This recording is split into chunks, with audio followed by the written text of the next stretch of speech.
Salam Black Cuan, selamat bergabung di channel ini, channel receh tapi berusaha cuan. Di sini saya akan mengupdate berita-berita seputar Bitcoin dan others cryptocurrency. So, just my opinion. Jadi ini hanya pendapat saya pribadi, bukan anjuran untuk membeli atau trading uh, altcoin ataupun Bitcoin ya. Jadi silakan kalian melakukan riset mandiri untuk mendapatkan analisa yang baik sehingga kalian bisa melakukan trading yang tetap cuan. Oke, di sini kita akan berbicara tentang beberapa berita altcoin di luar sana yang sedang booming, sedang dibicarakan, sedang trending ya. Seperti itulah. Yang pertama kita akan lihat berita di Cointelegraph. Pertama-tama, Bitcoin test traders nerves as analyst reissues 400k BTC price forecast. Oke, lagi-lagi para analis ini mengisukan kembali bahwa BTC akan menuju ke $400.000 bullish long term. Jadi sepertinya bullish kali ini akan berbeda dengan tahun 2017-18 ataupun 2013 ya. Sepertinya akan ada extended bull run.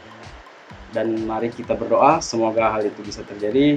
Oke, kita baca beritanya dulu. Bitcoin was on repeat on December 2 as market watch another attack on 60,000 and in defeat. Oke, kita kembali ditolak ya di harga 60.000 untuk BTC-nya dan masih belum ada perubahan.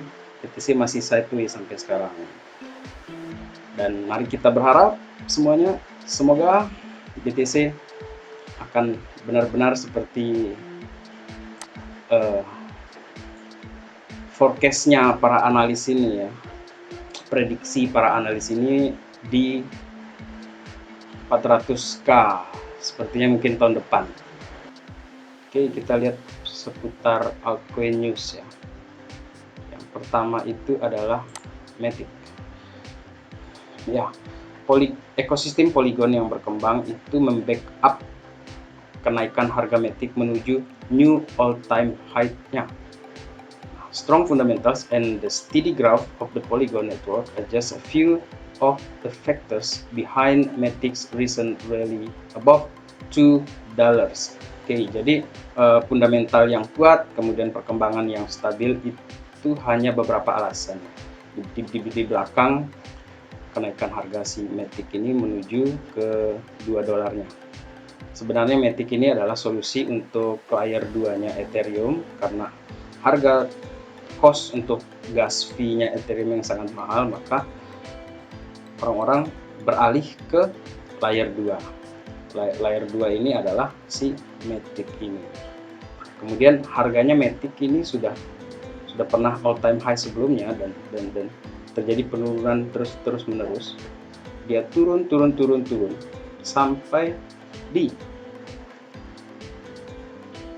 low yang terakhir itu adalah di $1 September 21 ya tahun ini.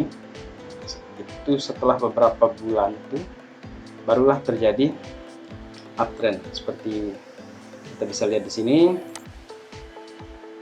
Jadi Matic sempat di atas $2 dan sekarang adalah momen yang tepat untuk Matic untuk berkembang karena kita lihat Ethereum juga sedang menuju ke harga tertingginya mungkin di bulan ini atau tahun depan, semoga.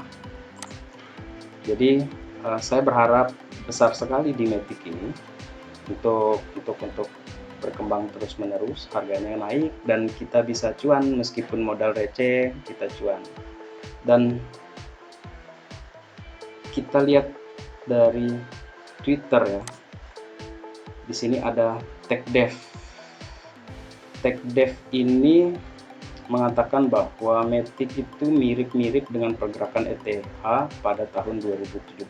Matic yang 2021 ini mirip dengan pergerakan ETH 2017. Jadi dia naik dulu, kemudian terjadi konsolidasi, kemudian boom, dia naik mungkin ke 8 atau 9 dolar, kita berharap seperti itu. Dan kita lihat di 2017 Ethereum juga terjadi massive run asli, pergerakannya yang betul-betul masif di sini. Kemudian terjadi juga konsolidasi di sini, dan apa yang terjadi selanjutnya adalah boom, dia naik. So, jadi si TechDev ini mengatakan seperti itu. Dan ya, meskipun ini adalah cocok-cocokan gitu, cocok logi lah atau apa namanya, semoga aja itu bisa terjadi. Ya, untuk teman-teman yang membeli Matic atau Polygon, setelah kalian melakukan riset mandiri, sebaiknya dan tidak ada salahnya jika kalian memfollow akun-akun besar di Twitter atau akun resmi mereka di Twitter, supaya pembeli receh, investor receh seperti kita, ya kita bisa mengikuti tren harganya dia ya. Oke, jadi yang pertama adalah Matic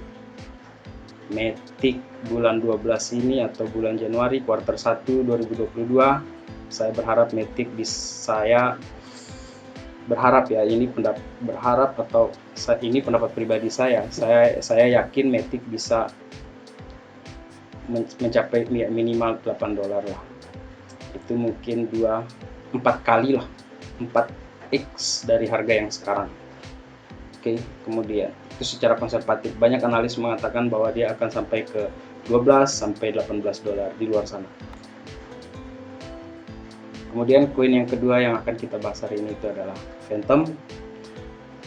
Phantom ini adalah koin yang sudah melakukan rally cukup masif di beberapa bulan terakhir, terutama bulan kemarin ya.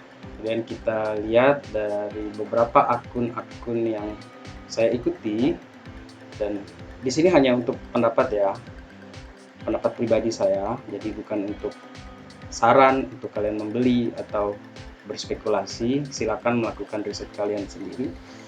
Jika kalian maksa masuk sembarangan, ya tanggung sendiri akibatnya. Jadi resiko tetap ditanggung oleh penumpang. Bisnya jalan, Anda turun di tengah jalan, atau Anda mengejar bis yang lagi jalan, itu resiko di Anda. Jadi silakan melakukan riset kalian mandiri. Dari akun tweet 896, dia mencoba untuk membuat analisanya. Oke, dari captionnya dia bilang holiday up only. Jadi dia bilang ini up only season. Jadi buat si Phantom, bagi si tweet 896 ini, dia akan naik terus ini si FTM ini.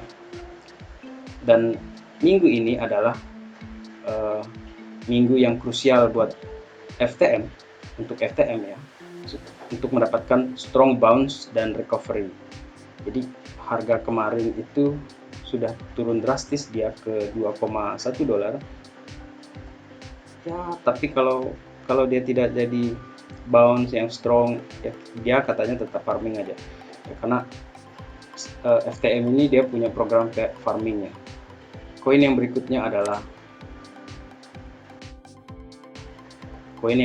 adalah Luna, Terra Luna. Ini adalah jagoan saya yang berikutnya.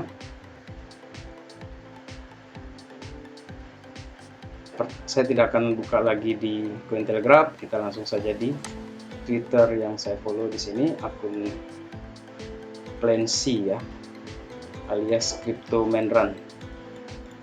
Jadi ada beberapa alasan kenapa Luna ini akan boom di Desember ini. Ini katanya si Menran. Jadi ini bisa jadi referensi saja sih buat kita, dan yang akan saya buat di sini adalah naratif ya. Oke. Jadi Luna ini akan menjadi top 5 katanya si Crypto Menran. Ini adalah beberapa alasannya. Pertama adalah insane tokenomics. Ya. kita sudah tahu bahwa Terra melakukan burning terus menerus. Kemudian yang kedua itu GridTex, Decentralized Web3 Money Narrative. Naratif inilah yang saya garis bawah, oke bukan garis bawah ya, ini blok ya. Jadi naratif tentang Luna ini secara garis besar, narasi tentang Terra Luna ini sedang hot-hotnya. Oke, berikutnya adalah charismatic genius figurehead. Oke, dia karismatik. Yang nomor 5 itu strong community, jelas komunitasnya itu kuat. Kemudian ya selanjutnya best visi support, lots of high caliber complex project ya. Nah, untuk harganya, prediksi harganya di sini saya menampilkan dari Farmer D Brown. Farmer D Brown ini oke, dia pakai inisial D di tengah, dia pakai nama D di, dia pakai D di tengah, sepertinya dia fansnya One Piece ya. D, Monkey D Luffy. Oke, itu selingan aja ya. Nah, Luna market cap ini bagian kiri ya, itu belum mencapai ke new ATH-nya. Sementara dari harganya, dari harga koinnya, Luna ini sudah melewati jauh dari ATH yang sebelumnya. Kemudian katanya si Farmer D Brown, 0,46 billion USD has been minted. Jadi 0,46 juta USD koin itu sudah dicetak di dalam 7 hari, dan Luna itu sudah naik 56%, 2,31 plus something billion to go before the end of year. Jadi kita bisa membayangkan harganya Luna di akhir tahun ini itu dengan pertambahan 2,31 something untuk USD-nya. Jadi Luna ini melakukan pembakaran, tetapi dia mencetak USD gitu. Nah, dan kalau katanya si Farmer D Brown, $100 ini itu adalah is just a warm up. Ini cuma pemanasan. Berarti kalau juga sekedar pemanasan, mungkin Luna bisa mencapai $200. Semoga. Selamat buat yang sudah masuk di Luna beberapa bulan yang lalu atau 2 minggu yang lalu. Kalian sudah cuan cukup banyak. Koin yang selanjutnya adalah ini jagoan saya yang terakhir, dan sejak lama dia jagoan nomor 1, si Cardano. Koin ini sempat diejek-ejek sebagai stable coin karena harganya yang tidak naik-naik, malah turun, bukan stabil lagi, malah turun, dan diejek habis-habisan di Twitter. Kemudian sekarang kita lihat perkembangannya di Twitter juga. Dari foundernya, Charles Hoskinson, dia mengatakan bahwa dia sangat bangga kepada tim yang telah bekerja keras. Jadi Charles Hoskinson sepertinya geram atau jengkel ya, gara-gara banyak orang protes when moon, kapan ke bulan, naik pesawat, naik roketnya Elon Musk kalau kalian mau ke sana. Jangan pakai Cardano, nggak bisa. Oke, jadi Cardano ini adalah project yang slow but sure. Jadi buat modal receh seperti saya, jadi project-project yang slow seperti ini mungkin cocok buat saya, karena saya bisa melakukan akumulasi. Karena saya ingat saya membeli Cardano ini di Januari tahun ini, itu di harga 2000 perak, atau berapa sen itu dolarnya, tapi yang jelas saya beli itu dan saya belum jual. Saya cuma ambil untung dikit aja untuk dipindahkan ke koin-koin yang lain. Tapi sampai hari ini saya masih memegang Cardano sebagai jagoan saya, dan saya tidak menganggap dia koin stable karena saya melihat perkembangan yang sangat hebat. Oke, jadi di sini ada perkembangan terbaru dari Cardano. Jadi with any luck, looks like DEXs are coming in just in time for around Christmas.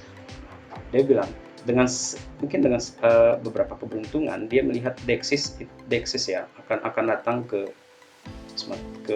Cardano itu sekitar Christmas bulan 12 ini, mungkin di ending lah, ending dari Desember ini.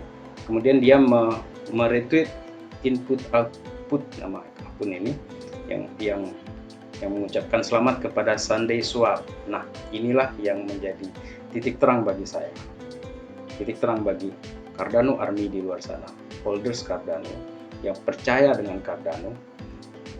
Dia memang slow but sure, jadi seperti itulah Cardano. Jadi kalau kalian mau uang cepat, mungkin kalian bisa pindah ke proyek-proyek lain yang lebih agresif gitu. Jadi Sunday Swap ini akan muncul teman-teman. Jadi dia akan diumumkan pada akhir minggu ini. Jadi coba kita lihat. Ya, ini Sunday Swap Lab ya. Siapa yang ingin mencoba beberapa rasa ice cream teman-teman, guys. Jadi kami dengan bangga mengumumkan bahwa Sunday Swap testnet akan live di minggu malam. Semoga pada tanggal 5 Desember nanti kita sudah melihat harga Cardano itu ya sedikit berubah lah dari harga yang sekarang.